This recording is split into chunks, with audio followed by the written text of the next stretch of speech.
नमस्कार, मैं हूं मोनी और आप देख रहे हैं अब तक भारत न्यूज। आइए रुक करते हैं आज की कुछ खास खबरों पर।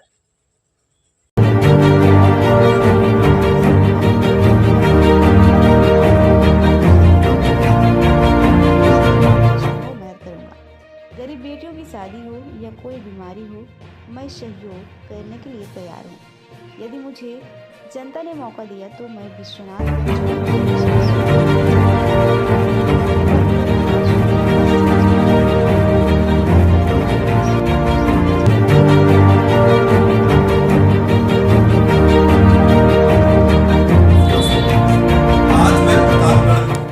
लालगंज में मेंढावा के राजा राणा सूबेदार सिंह चौहान जी के आवास पर आया हुआ हूँ।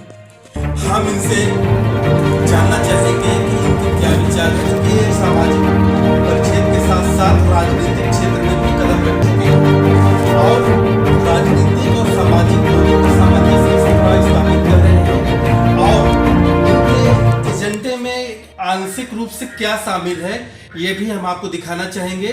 आइए आपको सीधे बात कराते हैं राणा सूबेदार सिंह चौहान जी से, जो हमारे साथ अभी मौजूद हैं। मैं विद्यालय जा रहा हूँ। जितने भी बच्चे हैं 1500, 150, 30, जो भी जैसे हैं, तो उन्हें मैं सेवा करने का प्रयास कर रहा हूँ। मैं कम से कम कुछ नहीं तो जब से सन 22 से मैं 500-700 कार्यक्रम, मैंने छोटे छोटे कार्यक्रम, बड़े बड़े कार्यक्रम, मीटिंगों का कार्यक्रम जैसे मैं कर चुका हूँ। इतना लोग चुनाव में करते हैं, जब चुनाव आता है उस समय लोग करते हैं। तो मैंने अपने एक लक्ष्य है हमारा, जो कि कर्म प्रधान विश्व का इलाका, जो जस करे से प्लस बन जाता है। मैं अपने कर्मों पर विश्वास रखता हूँ, अपने सामाजिक सेवा पर विश्वास रखता हूँ, लोगों की भलाई करने में विश्वास रखता हूँ।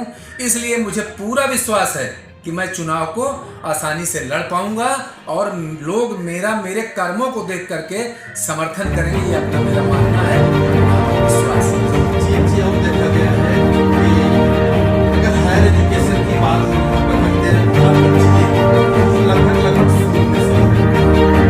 चाहे वो टेक्निकल में हो, चाहे मेडिकल में हो, चाहे पैरामेडिकल में हो, अगर देखा जाता है तो सबसे बड़ी प्रॉब्लम जो रूरल एरिया की आती है बच्चों के बीच में, वो इंग्लिश लैंग्वेज को लेकर आती है। क्योंकि हाई स्कूल इंटर की जो परीक्षाएं हैं, जो सिलेबस है, वो कहीं ना कहीं इंग्लिश को लेकर के जब हायर एजुकेशन में बच्चे जाते हैं उनके सामने प्रॉब्लम आती है। और इस तरह की प्रॉब्लम उससे भी कई बच्चों ने कहा, अगर आपको थोड़ा सा मौका मिलता है अपनी आवाज़ उठाने का, तो क्या जो परीक्षार्थियों की छोटी सी समस्या है इंग्लिश लैंग्वेज का, इस पर भी आप कुछ ध्यान देंगे? मुझे मौका मिलता है तो मैं मुझे मौका मिलता है तो मैं आवाज़ बिल्कुल विधानसभा तक हमारी आवाज़ पहुँचेगी।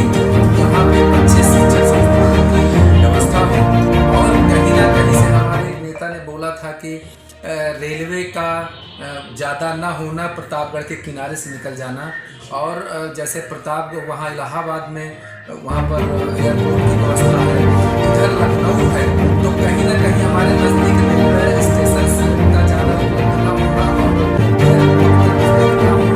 एक समस्या बनती है कि शिक्षक संस्थान होते हैं तो बाहर के बच्चे के आने की व्यवस्था भी होनी चाहिए कि वो कैसे आए यहाँ तक।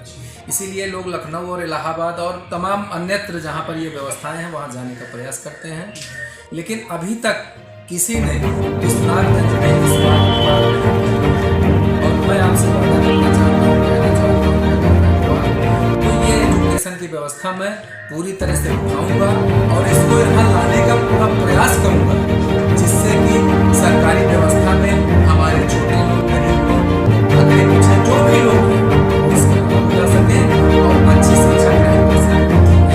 ये देखा गया है सर, बीच में परीक्षार्थी जो है थोड़ा सा आर्थिक तंगी की वजह से ड्रॉप आउट कर जाते हैं जी। तो इस ड्रॉप आउट की जो समस्या है ये तो बहुत बड़ी, चूंकि आर्थिक समस्या है, कृषि प्रधान देश है, काम करने को लेकर के बच्चे